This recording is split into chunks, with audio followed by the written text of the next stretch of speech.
We spend so much time optimizing the technology in our lives. Oh, a crazy amount. We update our apps the second that notification pops up. We organize our file structures. We worry about battery health. We treat our machines with this incredible level of care and maintenance. We do. We panic if the server goes down for 5 minutes. Exactly. But then you look at the person running the machine, Gotcha. the operators, and we are just running on absolute legacy code. Yeah.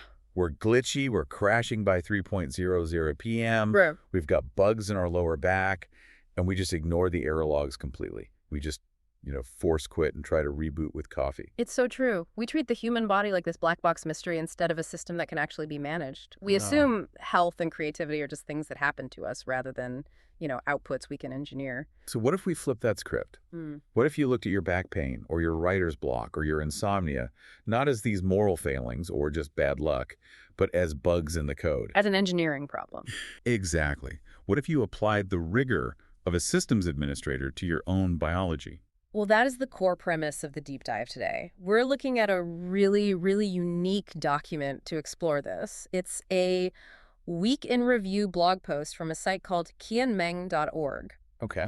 Specifically, we're looking at the review for week 05 of 2026, which was published, well, effectively today, February 1st. And the author, this guy Ang, he refers to himself as an old software plumber. Which I absolutely love as a title. It's so humble, so utilitarian. It just strips away all the ego. It really does. And it sets the tone perfectly because this isn't some celebrity memoir. This isn't a biohacking influencer trying to sell us a $500 supplement stack. Or a red light therapy bed. Right. This a regular guy looking at the server logs of his own life, his sleep data, his step counts, his coding output, and trying to apply this philosophy of recovery and optimization. He's treating his biology with the same rigor he treats a server crash. He's looking at inputs, outputs, and just trying to stabilize the system. So our mission today is to parse his logs. We're going to look at his specific protocols for sleep, his strategy for managing physical bugs like knee pain, which I think a lot of us can relate to. Oh, for sure. And this really fascinating way he's using AI to learn. And the goal is to see how this maintenance mindset can actually make us healthier and more creative. It's a masterclass in what he calls maintenance. And honestly, in engineering and in life, maintenance is where the real work happens. Let's open the first log file then, the body. Specifically, sleep. Now, looking at the data, Ang averaged about 6.57 hours of sleep this week. Which is a solid baseline. It's not that mythical 8 hours that everyone obsesses over, but he notes the quality has improved a lot over the previous week. Okay, and he attributes some of that to recovering from a fever, which makes sense. Right, when the system fights a virus, everything slows down. But he mentions a very specific and honestly kind of surprising protocol he's using to engineer better sleep. He's taking 2 showers a day. This caught my attention immediately. I mean, in an era where we're all obsessed with efficiency, taking 2 showers sounds like a massive luxury. That was my first thought. Who has the time? And also, isn't that a lot of water? But he's not doing it just to be squeaky clean, is he? No, he explicitly mentions the mechanism here. The second shower is strategic. It's about thermodynamics. Okay, break that down for us, because intuitively I think hot shower equals hot body. If I want to cool down to sleep, why would I stand under hot water? It feels counterintuitive, right? But think about what happens when you step out of a hot shower. Cold. You're cold. The water on your skin evaporates, sure. But more importantly, the hot water causes your blood vessels to dilate. They open up and come closer to the surface of the skin. So you're flushing the heat out. Exactly. When you step into the cooler air of your bedroom, your body dumps heat incredibly fast. The result is a rapid drop in your core body temperature. And that drop is the biological signal. Precisely. Your circadian rhythm, your internal clock, uses core temperature as a trigger.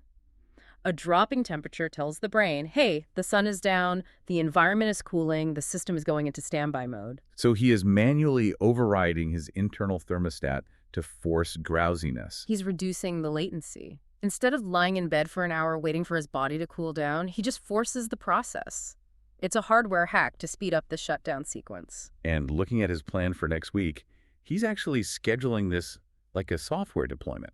He's not just taking a shower when he feels like it. No, it's very precise. He's looking at recovery and optimization for the next week. He's aiming for a window of 60 to 90 minutes before his target bedtime. Why that specific window? Why not right before bed? That seems to be the sweet spot for the cooling effect to peak right as you hit the pillow. If you do it too early, you warm back up. Too late, and you're still sort of alert from the water itself. Okay, got it. 60 to 90 minutes aligns the temperature drop with sleep onset. He's also adding a patch to the routine. 5 minutes of light stretching. This is preventative maintenance. He mentions muscle spasms and stiffness in his logs.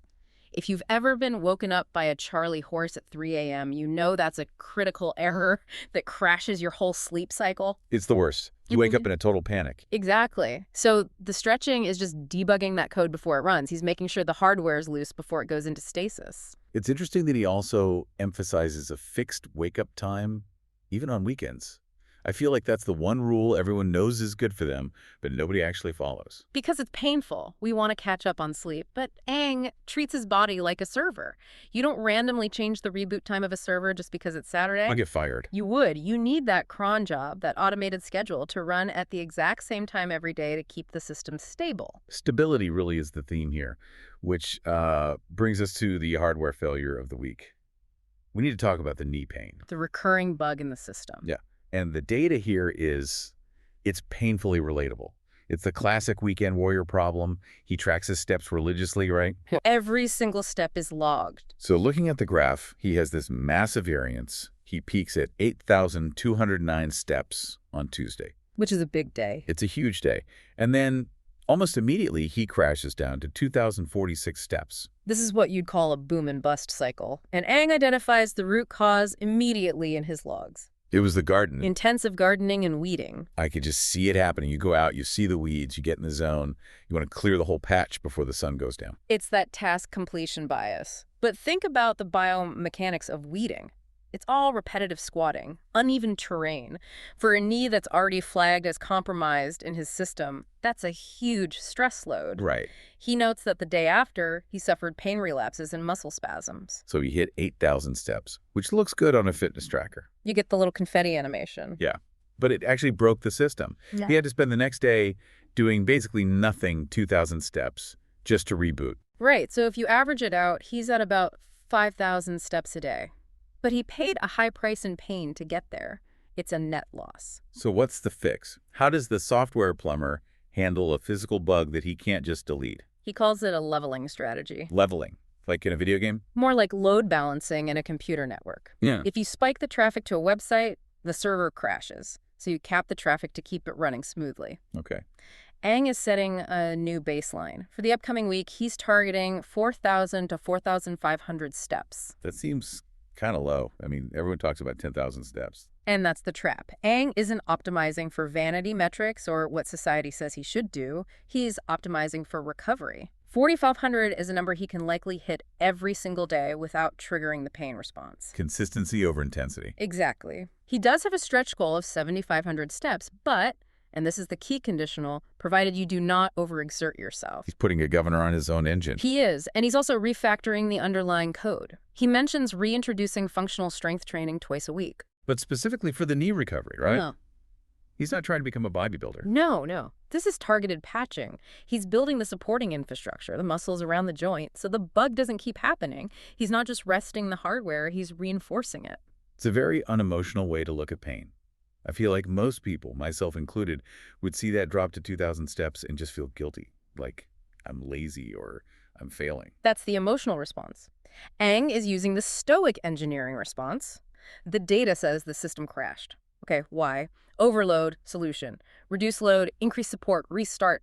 There's no guilt in a server log, just data. Speaking of data and inputs, let's look at the fuel line, the diet metrics. The energy inputs. He's tracking everything. He's using a 2:11 ratio for his meals. Can you explain what that is? It's a visual heuristic for portion control. It's brilliant because you don't need a scale. Imagine your plate. You divide it into 4 quarters. Okay. 2 of those quarters, half the plate should be plants and vegetables. 1 quarter is your protein. The final quarter is your carbs. So 2-1-1? Yeah. It's simple, it scales, and it forces nutrient density.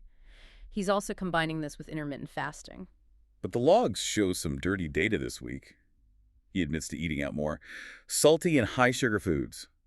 The software plumber likes his treats. He does. And look at his weight tracking. He's hovering around a moving average of 68.70 kilograms.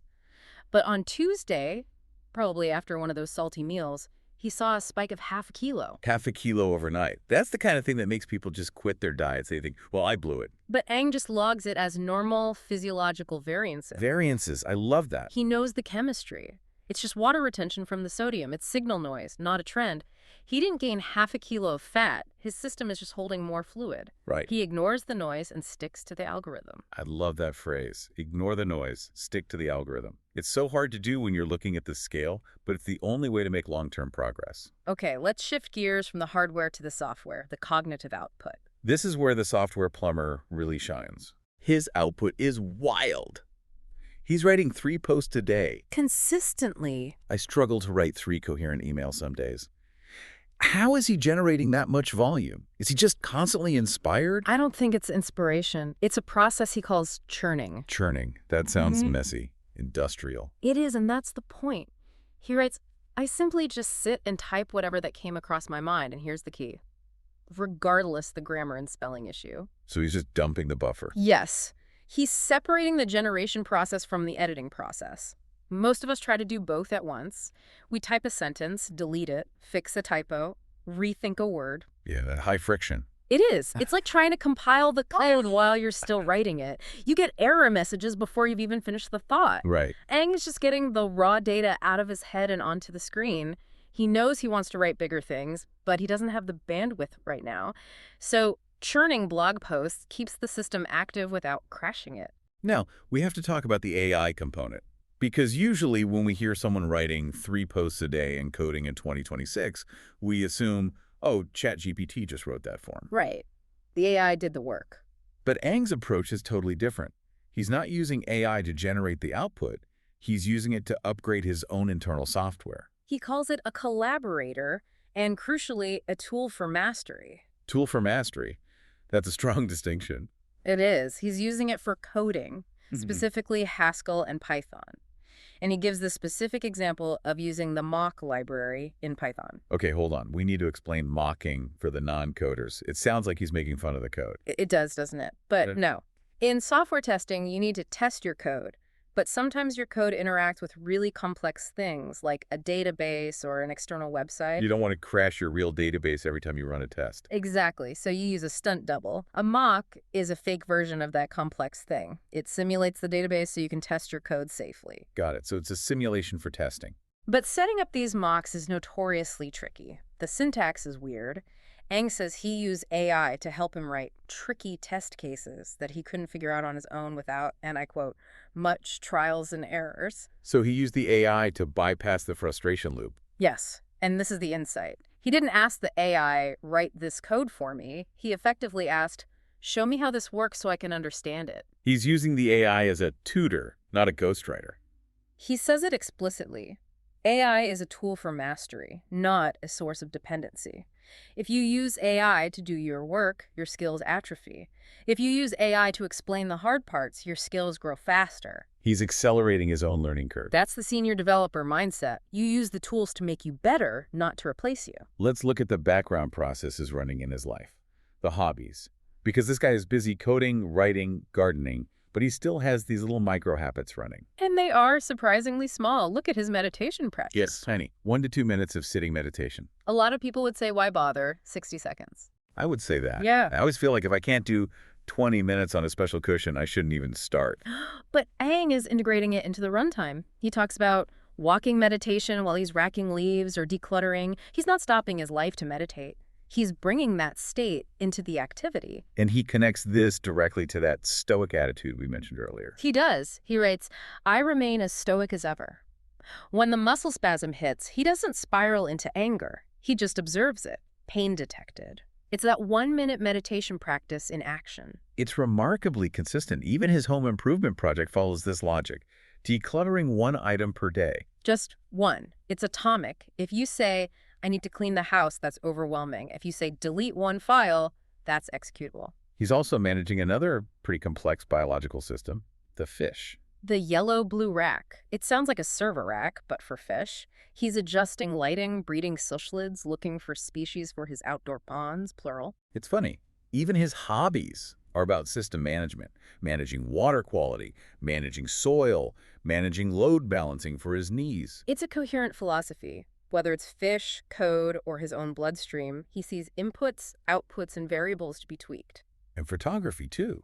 He mentions photo walks to study urban landscaping. But note the hardware constraint there, too.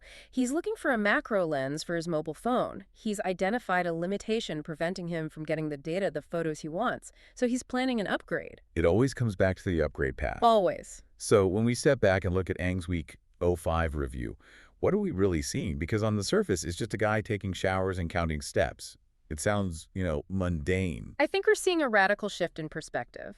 Most of us treat our lives like a drama. Why is this happening to me? I'm so tired. I'm so undisciplined. We take it personally. We make it about our identity. Aang treats his life like an engineering problem. And the thing about engineering problems is that they are solvable. If the system crashes, you don't yell at the server. You don't cry about its feelings. You look at the logs. You check the step count. You check the step count. You see the boom and bust. You adjust the parameters. You take a shower to cool the hardware. You don't judge the crash. You just patch the code. So the value of the data isn't to beat yourself up.